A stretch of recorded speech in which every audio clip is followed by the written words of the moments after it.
Once upon a time, in a world not too different from our own, there was a dangerous villain who threatened to take over the world. But there was hope. A group of brave heroes had a special device that could stop the villain's evil plan. The only catch, the device only worked when they pressed the button and the LED lights turned on. The heroes knew they had to act fast. They quickly programmed the device using a cool code. They told the computer which pin the LED light was connected to by saying int LED pin equal to 8.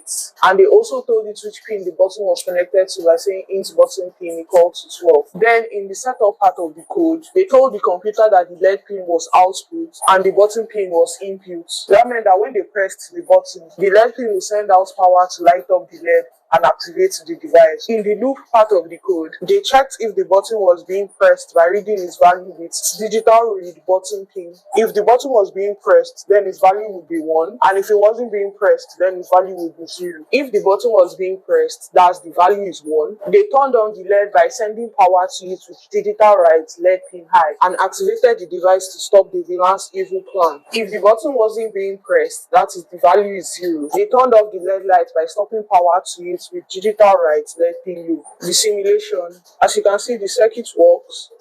When the button is pressed, the light comes on. So if you want to get your Arduino, you can check the link in my bio, and if you want to get the code and the simulation, you can check my blog. It's also in my bio. So make sure you share, you save, you comment, you like, follow for more, and I hope to see you in my next video. Bye.